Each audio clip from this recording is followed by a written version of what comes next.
Mobile দিয়ে খুব সহজে আয়ুষ্মান কার্ডের আবেদন, খুব সহজ এবং দ্রুত একটি প্রক্রিয়া।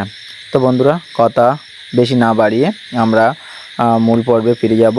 তো মোবাইল দিয়ে কীভাবে আয়ুষ্মান কার্ড আবেদন করা যায় এবং স্ট্যাটাস চেক করা যায় সেই বিষয় নিয়ে আলোচনা করব এবং আমরা সেই বিষয়টি দেখে নেব। তো এর জন্য ফার্স্ট অফ অল যে কাজটি করতে হবে, আমরা আমাদের মোবাইলে থাকা যে কোনো একটি ব্রাউজার ওপেন করে নেব। তো মূলত আমি একটি ব্রাউজার ওপেন করছি, ক্রোম ব্রাউজার। তো ক্রোম ব্রাউজারটি ওপেন করার পরে আমরা যে কাজটি করব সেটি হলো, আমাদের এই যে সার্চ বার আছে, সার্চ বারে গিয়ে আমরা লিখে নেব বেনিফিকেশন। তো এটা লেখার জন্য আমরা এখানে টাইপ করে লিখে নেব। তো দেখতে পাচ্ছ আমরা লিখে নিলাম।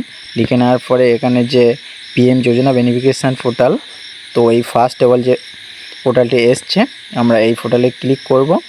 তো এই পোর্টালে ক্লিক করার জন্য আমরা এখানে টাচ করব। তো এখানে একটু লোডিং নেবে। তো দেখতে পাচ্ছেন হয়ে গেল। তো তারপরে যে অপশানটি আমরা দেখতে পাবো, একটু স্ক্রল করে উপর তুললে আমরা এখানে লগইন অ্যাজ দেখতে পাবো।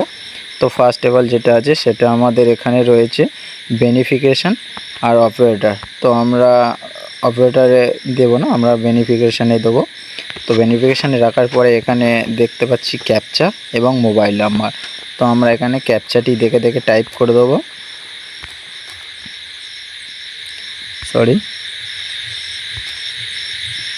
তো আমরা এখানে ক্যাপচাটি দেখে দেখে টাইপ করব। তো এর জন্য আমাদের ক্যাপচা ঘরে ক্লিক করব। তারপর এখানে বড় হাতের লেখা আছে যেমন তেমন দেখে দেখে লিখে দেবো YBRWGH। তারপরে মোবাইল নাম্বার। তো আমরা এখানে মোবাইল নাম্বারটি তুলে নেব। তো আমার মোবাইল নাম্বারটি আমরা লিখে নিচ্ছি, আপনাদের মোবাইল নাম্বারটা আপনারা লিখে নেবেন।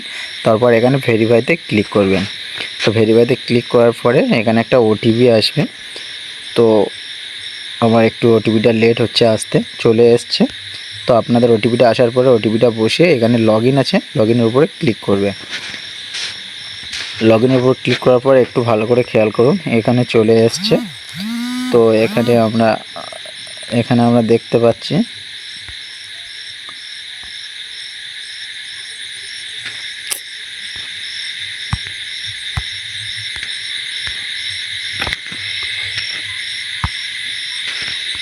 তো তারপরে এখানে আসার পরে আমরা যেটা দেখতে পাবো সেটা হলো এই ফার্স্ট বলে যে ড্রপ ডাউন আছে শ্রম।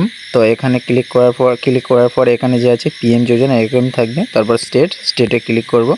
তো আমাদের স্টেটটি আমরা সিলেক্ট করে নেব। তো সেই ক্ষেত্রে আমাদের স্টেটটি সিলেক্ট করে নেওয়া, স্টেটের ঘরে ক্লিক করার পরে আমরা সবার লাস্ট যেটি আছে ওয়েস্ট বেঙ্গল সিলেক্ট করে নেব। তো ওয়েস্ট বেঙ্গল সিলেক্ট করে নেওয়ার পরে সারেন্ট এটাও থাকবে পিএম যোজনা। তো তারপরে যেটা আছে সেটা হলো ডিস্ট্রিক্ট আমরা সিলেক্ট করে নেব। তো ডিস্ট্রিক্ট সিলেক্ট করে নেওয়ার জন্য আমরা ডিস্ট্রিক্টের ঘরে ক্লিক করব, করে আপনাদের যা ডিস্ট্রিক্ট হবে সিলেক্ট করে নেবেন। তো আমি আমার ডিস্ট্রিক্ট সিলেক্ট করে নিলাম। তো এরপরে যে কাজটি করবো সেটি হলো সার্চ বাই। তো আমরা কি দিয়ে সার্চ করব, তো সার্চের ঘরে ক্লিক করার পরে ফার্স্ট যে অপশান আছে ration card number, family ID, Aadhaar card, PM Yojana card. তো যেহেতু আমরা পিএম যোজনা কার্ডকে দেখার জন্য সার্চ করব, তাই পিএম যোজনা কার্ড নাম্বার আমাদের কাছে নেই। তো রেশন কার্ড আছে, ফ্যামিলি আইডি যদি থাকে দিয়ে দেবে, যদি না থাকে আধার কার্ড, যে কোনো একটি দিয়েই সার্চ করবে। তো আমি আমার রেশন কার্ড দিয়েই সার্চ করলাম। তো রেশন কার্ডে মারার পরে দেখতে পাচ্ছেন রেশন কার্ড নাম্বার। প্রথমে আমরা আমাদের রেশন কার্ড নাম্বারটি লিখে নেব।